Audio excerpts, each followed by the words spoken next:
Hey guys, it's ChaosMaelstrom here. Welcome back to more Legend of Zelda Skyward Sword. Before I say anything else, you're going to notice things look very different here. That is because this game footage was not taken by me. This game capture was recorded by our good friend Nintendo Capri's son. So, before you say anything else, the reason why I'm doing this is because I thought the capture of this portion of the Lanayru mining facility went well. I was wrong. Not only did the capture fail, the commentary failed as well. Which is a real shame because there was something really funny that happened in this episode that I cannot recreate now, so I'm just using Tim's footage here, NCS's footage here, and yeah, it's very unprofessional, but I didn't want to have to play through the Lanayru mining facility again. We can get into why I don't want to do that later. Mainly because I just don't like it at all. So yeah, last time we continued exploring through the Lanayru mining facility, we already had the gust bellows. You might notice that Cameron is not here as well. That is because I am back up at school right now, and he is back down where I normally live. So, yeah, we are 500 miles apart. We're not going to be seeing each other anytime soon. So more importantly, let's talk about this room right now. I really like this room. You have to, aside from the annoying enemies and the scorpions and the blowfish and the puzzles and the wazzles and the... Okay, enough of that. You have to blow the sand off the floor, which I think is a little creative because they hide stuff beneath it. I mean, it's annoying to be sure, but it fits this area well. Tim's going to... You know what? People know him as NCX, people know him as Tim. I'll just call him whatever happens to come to 9. He's going to blow over the panel here that you have to hit. I think there's some other stuff if you go search the room a bit more. I think there might be another treasure chest with a material or something inside. Or 20 rupees. I don't know. But now we go. Out of the room. Okay, so you also might notice I'm not using the Lanayru mining facility music. There's a simple explanation for that. You see, it's because of the time shift thing, the time shift gimmick. I would have to switch from present Lanayru mining facility to time shifted Lanayru mining facility so many times, and it would just get annoying, so I just decided to use some different music. Since I used Gerudo Valley for my last one, I thought, why not just go ahead and use the Spirit Temple? So yeah, you gotta hit the time shift stone, and that carries the minecart, I almost said Minecraft, the minecart across, while it, with the time shift stone and this big pile of bird droppings inside it. Also, it will reactivate the BMOs, so you gotta be very careful with that. Or anything else that might happen to come across, like the sentry drones right here. As usual, you take them out with your shield by bouncing the missiles back, and cut the mini drones the way it shows you to. Tim's got it down pat right here. So then he goes for another shield attack, and bam. He also gets really lucky with ruby placement here. So yeah, why I don't like the Lanayru mining facility. The puzzles just take so long. I mean, we get it, it's a cool gimmick, but jeez, it takes for friggin' ever. I mean, compared to all the other dungeons, they pretty much enable you to move at your own pace. In this one, you have to basically move so slowly so that everything goes just in the right direction. It's hard to describe, but I'm pretty sure some people out there who played this know what I mean. Or maybe not. I mean, just the enemies that are appearing are annoying, the gimmicks are annoying. Everything about this dungeon is slow-paced and annoying. So even though I completed it, there is no way I would want to go back through this dungeon again just to show where I got everything. Yeah. I'm complaining a bit, you see. Just a little. So yeah, this episode is unnecessary, so I will probably put something at the end of this video for those of you who feel like sitting through this is a waste of time. Yeah, opening this platform creates yet another shortcut to get back to an earlier area, so you can access save statues there as well. But you have to go over to the left here, which is what Tim does. Then you blow send off another minecart full of timeshift stone and bird droppings. And then you strike it. I think you have to use your stab, but I'm not sure. I mean, it could work either way. So yeah, see what I mean? Look at how slow everything goes. I mean, I know it's to ensure that if there's something that you miss along the way, you have plenty of time to go back and pick it up, but jeez. Even still, it's so goddamn slow. That's why I hate this dungeon. Everything just goes so slow-paced, and by the time you finally get to the end, you're like, I am never coming back here. And to tell the truth, I won't blame anyone who never wants to come back to this stupid dungeon. You think I complained about it enough? Well, there's not... Now, to tell the truth, there are good things about this dungeon. There's... Actually, come to think of it, there's nothing I like about this dungeon. I mean, compared to the other dungeons, everything is underwhelming. The gimmick we've already seen, it's hackneyed and annoying. Also, want to make sure you flip that propeller back there just to open the door. So yeah, now, and then you have to go back across again, all slow-like. Yeah, real friggin' fun. Great job, Nintendo. Crap, I forgot what I was saying earlier. Oh well, if there was something I need to continue on, I'll just place it on. Oh wait, no. I remember I was talking about the details I don't like about this dungeon. It's just so underwhelming and boring. I mean, sure, we've already seen the time shift gimmick, which was pretty cool while it was lasting. And the enemies are annoying and obnoxious. And Tim gets knocked into the pit. We was talking about how you could put a house into a dungeon and the dining room would be down the pit, and Link went to go get some food. I don't know. You see, Tim's a lot better at commentating than me, but also I believe in this episode he said he was doing horrible commentary, which I disagree with. I think Tim's always funny when he commentates. A lot funnier than I am. I mean, sure, I have some pretty good reactions, but those are just what any gamer's natural reactions would be.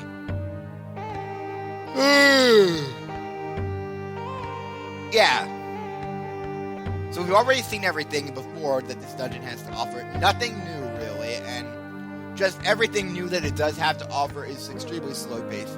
And the Gust Bellows is one of the weirdest and worst and least favorited items in the Zelda series.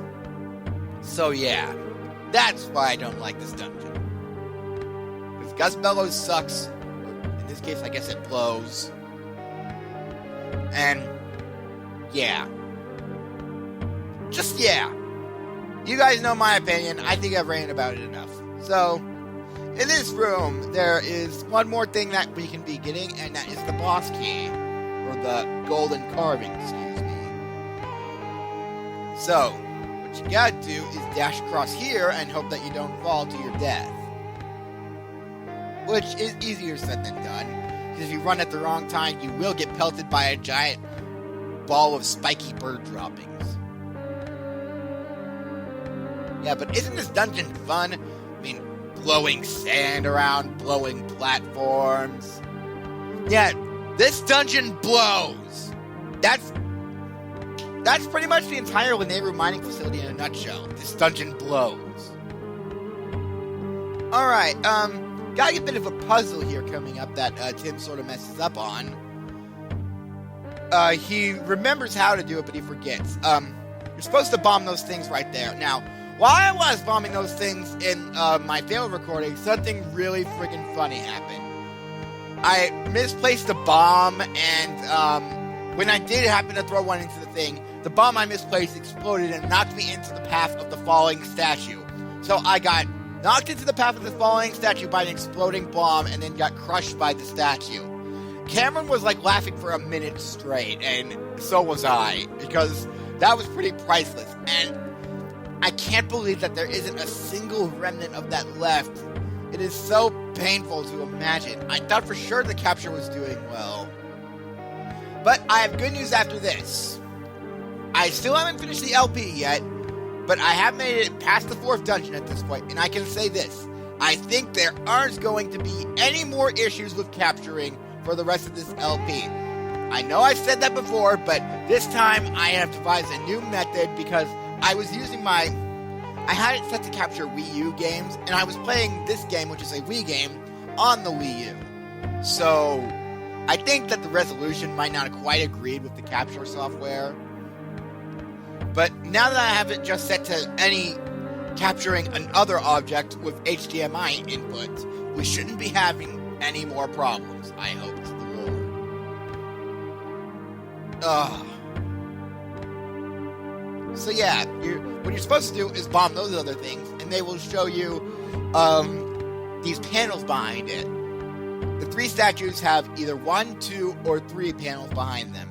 And then, corresponding to this side, you have to mirror the number of panels on that side and hit the switches behind these statues in the proper order. So Tim gets the wrong idea here, and he thinks it's like an Ocarina of Time, the first puzzle right before the boss room in the first dungeon, 23 is number 1. It turns out it's backwards. It's the first switch, the one on the leftmost side, then the one on the right, then the one in the center.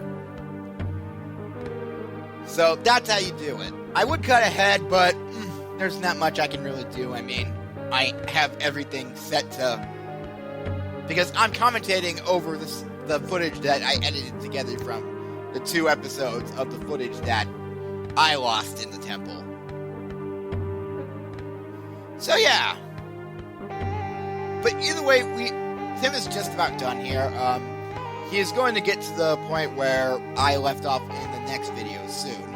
And just to let you guys know, the next video is in good condition. The only thing that I have a problem with is that the recordings with Cameron, there's nothing wrong with them. It's just that the audio capture, I don't use my headset because it's hard to hear Cameron with it.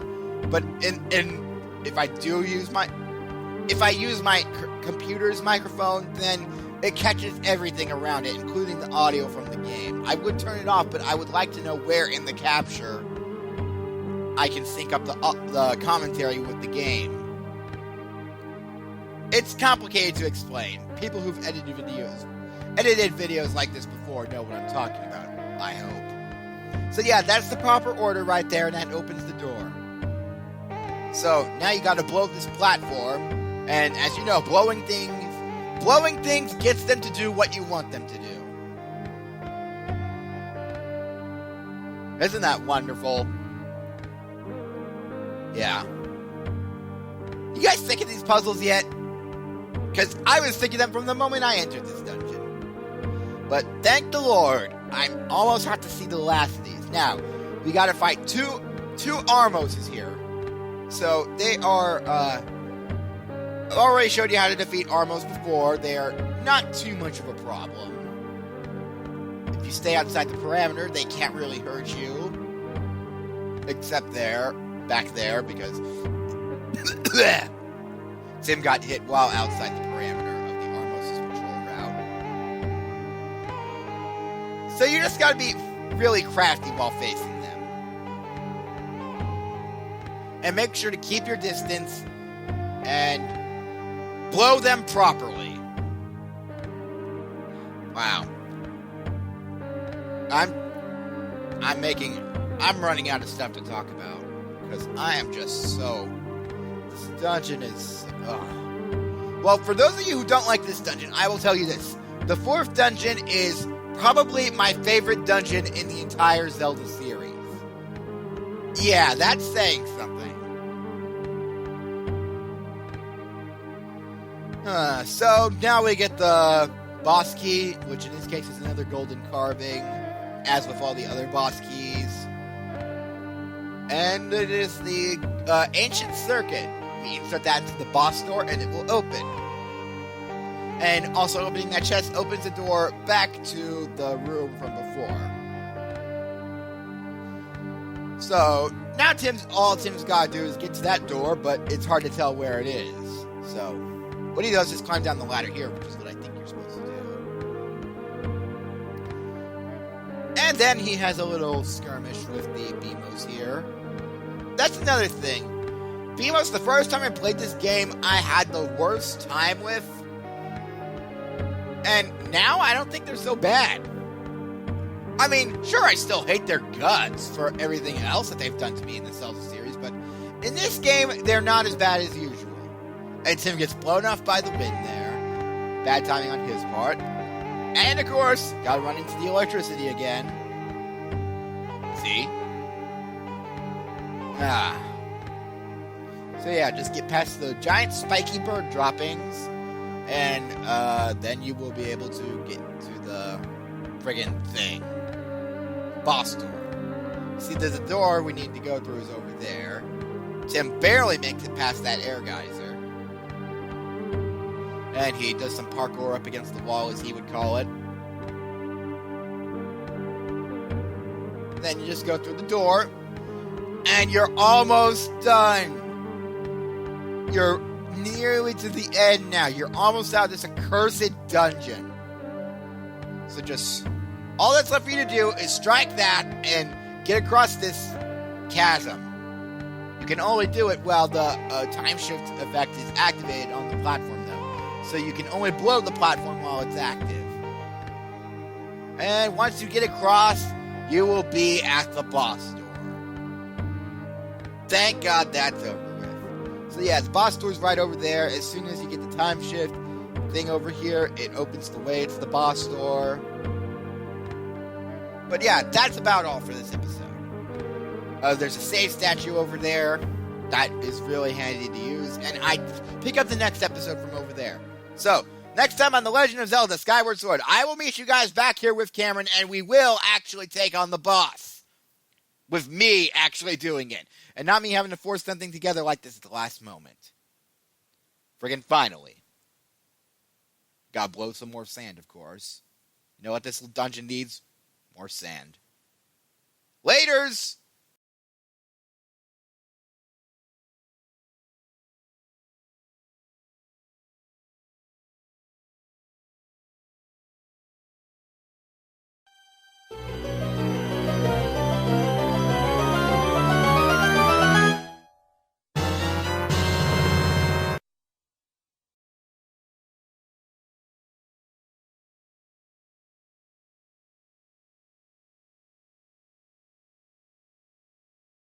Ta-da!